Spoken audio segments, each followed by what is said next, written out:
Kad su u pitanju marketing i prodaja, mali biznisi, obrtnici i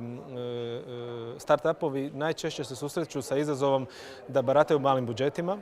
Isto tako, jedna osoba se bavi sa više različitih funkcija u tom biznisu i uglavnom ne postoji ni vremenskih ni financijskih resursa za opsežne edukacije. Tako da kad se pokušava obrtnicima i vlasnicima malih biznisa pomoći da unaprijede svoj marketing i prodaju, te činjenice treba svakako uzeti u obzir. Ovaj projekt je upravo kreiran da uzima u obzir ove specifičnosti koje sam prije spomenuo i isto tako uzima u obzir činjenicu da su digitalne tehnologije omogućile malim biznisima da iskoriste marketing bolje nego ikada prije. Dakle, kroz jedan vrlo praktični pristup, radionice i sadržaj na portalu Biznis Akademija HR,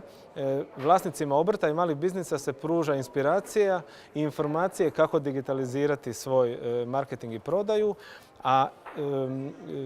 iskustvo koje imam sa Ekonomskog fakulteta Sveučilišta u Zagrebu, mojih studenata na katedri za marketing koji vrlo često rade praktične projekte za male poduzetnike i obrtnike, smo iskoristili da ova akademija svakako odgovori na vrlo konkretna pitanja koje takve biznisi imaju i time potvrđujemo da u kontekstu formalnog obrazovanja postoje institucije koje itekako pripremaju mlade ljude za tržište rada i mogu pomoći u ovakvim projektima. Prije svega program je prilagođen onim konkretnim pitanjima i odgovorima koje obrtnici i mali biznisi imaju. Dakle, za početak ćemo se baviti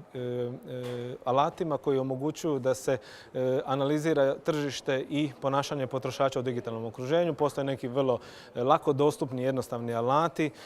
koji će im pomoći da bolje razumiju tržište na kojem posluju. Isto tako, pomoći ćemo im u odabiru plavih platformi, na primjer, koje su funkcije Facebooka za marketing i prodaju, u kojim situacijama ima smisla koristiti YouTube ili Instagram, a pritom ćemo uzeti u obzir da nisu svi obrti i mali biznisi isti. Dakle, prikazat ćemo primjere najbolje prakse iz različitih djelatnosti kojima se obrti i mali biznisi bave.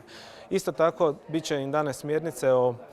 kreiranju sadržaja u digitalnom okruženju, na koji način mogu sami kreirati sadržaj ili da im neko u tome pomogne, te kako komunicirati sa potrošačima putem društvenih mreža. I osim društvenih mreža, jedna tema kojima ćemo se baviti je svakako search engine marketing, druga dominantna aktivnost unutar digitalnog marketinga, pored marketinga društvenih mreža, gdje će dobiti uvid kako kroz alate kao što su Google AdWords i optimizacija za internetske pretraživače presresti one potrošače koji već traže na internetu informacije o njihovim proizvodima i uslugama. I na kraju, koliko god direktna prodaja putem interneta uglavnom predstavlja jednu značajniju investiciju i često obrtnici i mali poduzetnici ne razmišljaju da je to potencijal za njih jer zahtijeva veliku investiciju, pokazat ćemo im brojne posredničke platforme koje im mogu omogućiti da dođu lakše do svojih kupaca.